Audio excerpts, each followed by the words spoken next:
Hello everyone, and in this video I will show you how to use effects on your clips or your photos in Final Cut Pro.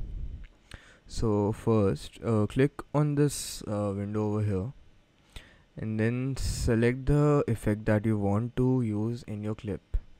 For example, if I use the comic basic effect, I'll just click it and drag it onto my clip over here. Now if I play my clip, you can see that it gives an effect of a comic book.